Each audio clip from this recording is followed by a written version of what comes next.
Hi friends, welcome to East Trend. இந்த வீடியோவில் ரொம்ப ஹெல்த்தியான திணை பொங்கலும் சிம்பிளாக செய்யக்கூடிய சாம்பாரும் எப்படி செய்யலாம் அப்படிங்கிறத பார்க்கலாம். ஃபஸ்ட்டு திணை பொங்கலுக்கு 1 கப் அளவுக்கு திணை எடுத்தாச்சு.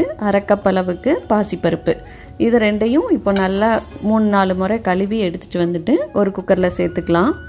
4 கப் அளவு தண்ணி சேர்த்துக்கிறேன். 4 கப்பில் 3 கப் தண்ணியும் 1 கப் பாலும் சேர்த்துக்கிறேன்.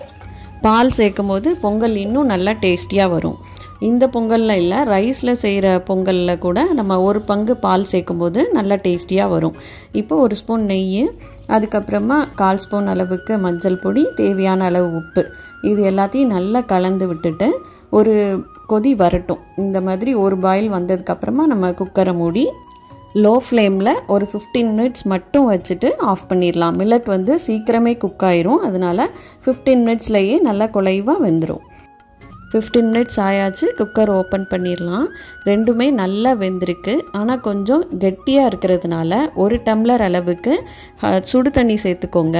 நம்ம அரிசியில் செய்கிற பொங்கலுக்குமே குக்கரை ஓப்பன் பண்ணதுக்கப்புறமா கொஞ்சம் கெட்டியாக இருந்தது அப்படின்னா நம்ம இந்த மாதிரி 1 டம்ளர் மட்டும் ஹாட் வாட்டர் ஊற்றிட்டு வச்சோன்னா கரெக்டான கன்சிஸ்டன்சியில் பொங்கல் ரெடி ஆயிரும். உப்பு செக் பண்ணி பார்த்துட்டு தேவைப்பட்டால் இந்த ஸ்டேஜ்லேயே சேர்த்துக்கோங்க. இப்போ பொங்கலுக்கு தாளிசம் பண்ணி போட்டுடலாம். 2 ஸ்பூன் அளவுக்கு நெய் நல்லா உருகினதும் கடுகு, உளுத்தம் பருப்பு சேர்த்தாச்சு. 1 ஸ்பூன் அளவுக்கு மிளகு, 1 ஸ்பூன் அளவுக்கு ஜீரகம், சின்ன சின்னதாக கட் பண்ணின இஞ்சி, 1 பச்சை மிளகாய், கறிவேப்பிலை, கடைசியாக முந்திரி பருப்பு. திணையில் சுண்ணாம்பு சத்தும் இரும்பு சத்தும் ரொம்ப அதிகமாக இருக்குது. அதனால் ஒயிட் ரைஸை வச்சு பொங்கல் செய்கிறத விட இந்த திணையில் செஞ்சு பாருங்கள், ரொம்ப ஹெல்த்தி. தாளித்ததை பொங்கலில் சேர்த்து எல்லாத்தையும் நல்லா கலந்து விட்டதுக்கப்புறமா அடுப்புலேருந்து இறக்கி வச்சுட்டு அது மேலே ஒரு 2-3 ஸ்பூன் நெய் போட்டுட்டு இந்த மாதிரி நல்லா ஸ்ப்ரெட் பண்ணி விட்டுட்டு குக்கரை மூடி வச்சிட்டிங்கன்னா நீங்கள் சர்வ் பண்ணும்போதும் இதே கன்சிஸ்டன்சியில் பொங்கல் நல்லா டேஸ்டியாக இருக்கும். இப்போது ஈஸியாக பருப்பே இல்லாமல் இந்த பொங்கலுக்கு ஆப்டான சாம்பார் பார்த்துடலாம். எண்ணெய் சூடானதும் கடுகு, உளுத்தம் பருப்பு சேர்த்துக்கலாம். 1 ஸ்பூன் அளவுக்கு ஜீரகம், காஞ்ச மிளகாய் 1, பச்சை மிளகாய், ஒரு 2 கொத்து கறிவேப்பிலை சேர்த்துக்கலாம். காயப்பொடி 1/2 ஸ்பூன். இது எல்லாமே நல்லா பொரிஞ்சதுக்கப்புறமா சின்ன வெங்காயம் நீளமாக கட் பண்ணி வச்சுருக்கேன், அதை நல்லா சேர்த்து வதக்கி விட்டுக்கலாம். வெங்காயம் கொஞ்சம் வதங்கினதுக்கப்புறமா தக்காளி சேர்த்து வதக்கி விட்டுக்கலாம்.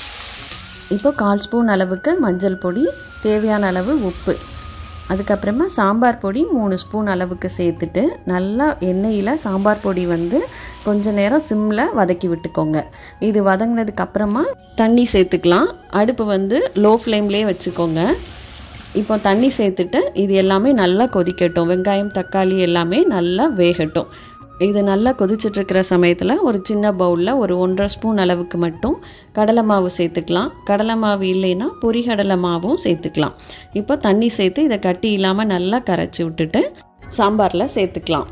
இதுக்கு ரொம்ப திக்காக இருக்குன்னு நினச்சிங்கன்னா தண்ணி தேவையான அளவு சேர்த்து நல்லா கொதிக்கட்டும். கொதித்ததுக்கப்புறமா கடைசியாக கொத்தமல்லி இலை தூவி அடுப்பை ஆஃப் பண்ணிக்கலாம். பருப்பே இல்லாமல் சிம்பிளாக சாம்பார் செஞ்சாச்சு. இது இந்த திணை பொங்கலுக்கு மட்டும் இல்லை, இட்லி தோசைக்கு கூட இது செஞ்சோன்னா ரொம்ப டேஸ்டியாக இருக்கும். கண்டிப்பாக ட்ரை பண்ணி பாருங்கள். இப்போ இந்த பொங்கலுக்கு தேங்காய் சட்னியும் அரைச்சி தாளிசம் பண்ணியாச்சு. அரிசி பொங்கல் செய்கிறதுக்கு பதிலாக இந்த திணை சேர்த்து இந்த பொங்கல் செஞ்சு பாருங்கள், ரொம்ப டேஸ்டியாக இருக்கும். கண்டிப்பாக நீங்களும் இந்த ரெசிபி ட்ரை பண்ணிவிட்டு எப்படி வந்ததுங்கிற ஃபீட்பேக்கை எனக்கு கமெண்ட் செக்ஷனில் சொல்லுங்கள். இந்த வீடியோ உங்களுக்கு பிடிச்சிருந்தது அப்படின்னா கண்டிப்பாக நம்ம சேனலுக்கு சப்ஸ்கிரைப் பண்ணுங்கள். தேங்க்யூ.